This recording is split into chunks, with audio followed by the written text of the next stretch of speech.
It's the Kyle Hyman Show on Redeemer Radio. This is Kyle Hyman, and joining us for Theology of the Body Thursday is, of course, Sydney Black, but also we've got Morgan Kinniry here. Thank you for being here. Thanks for having me. Talking about NFP for National Natural Family Planning Week. Say that real fast. So I think we've talked about, I can't say it really fast. I've tried before. I know. I can't say it very well slowly. So we've talked about NFP in the past, but good to bring it back up again. People are talking about it. Right. And I've been hearing on Catholic radio because of the Awareness Week. I've heard mostly married people or celibate people talk about it. And even though Morgan is currently celibate, she's a young Catholic who's not married. And so I thought, let's get her perspective. Yeah. What is that perspective? I think it's... Why would you care about NFP if you're not... Or maybe start at the beginning, kind of how did you first learn about NFP? Yeah, I learned about it first in high school. I took a course taught by Jessica Hayes at Bishop Dwenger. It was on the dignity of women in the church. And I think prior to learning about it in that class, I thought that there were only two options. You either have a million kids, which isn't a bad thing, or you contracept. So I thought that you had to pick one or the other, and there wasn't really a middle ground. But then when I discovered that in Jessica's class, I think I and most of my classmates were just like captured by it. It was so beautiful to us, even as single, high school women. And I knew then that was going to be really important to me in my marriage. So yeah, that's when I found out about it. Okay.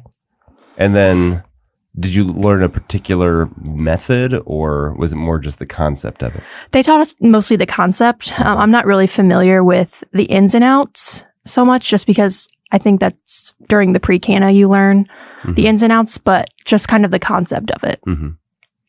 You also shared a little bit about how you've seen it lived out where you work as well. Yeah, so I learned about it in high school, was really excited about it, but kind of put it on the back burner for a while. And then after I graduated college, I started working at Credo, where a lot of the coworkers and people that come in and out of the office are living out NFP, and they're really open about their journey with it. And it's really beautiful to see that lived out, and just makes me more excited to learn more about it through them. So what was it that when you're sitting in class thinking that there's these only two options of having a million kids or using contraception, what was about the explanation of NFP that attracted you? I think primarily it was how much knowledge you gain of your own body as a woman through learning NFP, and then also how your husband is involved with that as well. The burden doesn't necessarily fall on one spouse or the other. With the family planning, it's a partnership between the two, which I think really properly reflects marriage rather than the burden falling on one person or the other. And then Dr. Stroud came in and talked about, at a Bells for Life meeting when I was at St. Mary's, he came in and talked a little bit about the NFP method, and he taught us a lot about the woman's body that most people, I had never learned in a health class. So I think it just really helps you learn how your body really works, instead of contracepting in a secular way, kind of teaches you how to fight against it. And one of the things that we kind of hear, there's a movement, it seems, of teaching younger women to chart, even if they are not in a relationship and sexually active. That there's a lot that you just talked about, learning how your body works and things like that. Is that something that you were ever encouraged to do? Yeah. I think as a young woman seeing a physician, that's something that's asked in your appointments, things about your cycle. So I just kind of did it on my own. And then it's been useful for me in my own healthcare, knowing when things are, when speaking with physicians. So it's been helpful to kind of practice that observation, just so that I'm able to do that more in a practical way in my marriage. And just looking at Morgan's experience and thinking about how many females are raised not understanding how beautifully but how complex our bodies are. Yeah. It almost seems like we went from an era of women didn't talk anything really about their cycle to, the widespread push of the pill for any problem that a woman is having rather than looking at the cycle and figuring it out. And I think that that's done such a disservice to young people. I think back on my own life, knowing nothing about what to expect at different phases of my cycle and how that impacts mood and creativity and energy levels. And it's amazing how many secular women, people that don't have any faith, like it's not a religious decision, but they're learning about it in a way like, why are we just now discovering and talking about all these things? Because women's cycles have been very similar since Eve, right? Well, and that's not only have we ignored it or kind of pushed it aside, but it almost seems like it's a negative thing. Right. Like it's gross to talk about these things or to think about it, or like, ew, I don't want to even but that it's so natural. Even like words like mucus, like we get so grossed out about these words, but it is a natural, beautiful thing. And I don't know how we got to that point to think that we shouldn't talk about these things and it's irreverent or impolite to have these kind of discussions or to even be aware of it. Right. So I know in my own journey, I don't know how I put it together, but I noticed that, like in the 3rd week of my cycle, I was much more insecure in my marriage, insecure with my mothering, insecure. I mean, I pretty much know that if I go in my closet and I'm like, I don't want to put any of these clothes on, I can look at the calendar and it's week 3. I mean, that's just, and I think if we start helping young women to understand that and see the beauty in how we are created and how our hormones impact, our energy and levels of creativity, it really helps us to become more fully who we are. And then also, as we're in relationships, it helps people to understand where we're coming from. Because the closer I got to week 4 was definitely like no patience whatsoever. From fine to angry or really upset, sad in just not very long of a period of time. Like there wasn't a gradual mood change. It would just shift all of a sudden. And so when my husband understands that and knows that this isn't just me choosing to be, well, I do choose in a certain degree. We've had this discussion quite a bit, but it's so much harder not to choose the strong emotional reaction.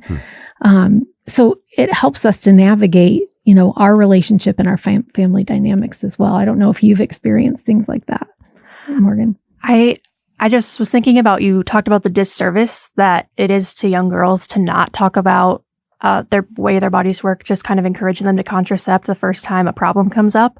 And in my own life, I've seen friends that have been on the birth control pill for one reason or another, and they've suffered terrible side effects. Deep vein thrombosis, for example. I know that they link the pill to breast cancer just because it's like an artificial hormone that you're taking. And that's truly a disservice. And it's really sad that we've gotten to this point rather than letting the body kind of do what it's supposed to do and learning about that and how that impacts you. And then to counter that, how beautiful charting is and how many problems can be solved by looking at a chart with your physician. You can figure out if your hormones are off, what kind of levels are missing, and then that can be replaced to put your body where it should be. So I think some of this gets into the wording then, but also just kind of a mindset going from NFP or natural family planning to, I think there's kind of a movement of some people using more like fertility awareness methods. But this, I feel like, is even taken a step further, like regardless of fertility, like still just understanding this cyclical nature of a woman's body and the effects of that, that you're aware of your own body, but also it might be good for other people to be, of course, a spouse, but maybe a boyfriend or a parent or something like that, to be able to know where your daughter is in her cycle so that you know how to react or what to expect in different situations and be able to help with that. Yeah. Sometimes when people have come to me with issues that they're having and like they'll even share, like, I know this, but I can't help but think this. Sometimes I'll even say, like, do you know where you are in your cycle? Because those things can have a big impact on us, like on our outlook. And I mean, we're mind, body, soul, all integrated. And our hormone levels are going to impact, how we think. If you think about, how we have the fight or flight mechanism built into us. I mean, that's really about like hormones and chemicals released that our body produces and releases based on, threats. Well, we have similar things that happen as our bodies prepare for being fertile. And then as whether fertilization happens or not, our body preparing for the, either a new life or to shed the uterine lining. So it has an effect on our whole person. And instead of seeing that as gross or something to just tolerate, the more we can see it as part of God's beautiful creation for women, the better off we're going to be in living who he created us to be. Yeah. Any suggestions on where to go for resources for somebody who's said, I just kind of know approximately when I'm going to have my period, but I've never really done any kind of charting or anything. What would be, or if you did have a daughter or something, you're saying this really isn't being covered in the schools, where do you start? Well, a nice thing is that the internet has all kinds of resources from a variety of perspectives. So there's a lot of Catholics who have written in great depth about this, but there's also apps. I don't know if you use any app. I use the FEM app, FEMM. That was recommended to me by Dr. Mullally. It's like a symptothermal app, so you can chart your cycle along with any symptoms that you're experiencing. That's what I use. I'm not using it for any practical reasons, just really for charting at this point. But getting into a habit, like I said, as an unmarried person, it sets that tone in the habit of charting so that when you are married, you're already used to it. And I'm towards the end of, that part of my life of being fertile. But I still keep track of symptoms because I think it can be helpful perhaps to my daughter later on, like to kind of know when I stopped being regular and then the other things that I've been experiencing, because I don't hear a lot of women talking even about like perimenopausal things. I had no idea what to expect. And my mom had to have a hysterectomy at like 38. So, I don't have her to ask questions of, and she'd be the most directly relatable person. I do ask some friends that have gone, that are slightly older than me, but that's different because we have totally different makeups. So. Charting for me also has a practical purpose. Like if I'm traveling, I can look at my app and be like, do I need to pack certain things or not bring certain things based on where I am? So that's like not related to anything with fertility, but just traveling. It's great for that. Yeah.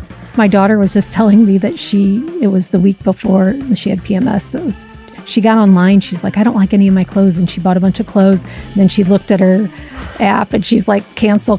Like, if I still feel this way in 2 weeks, then maybe I will get some. Yeah.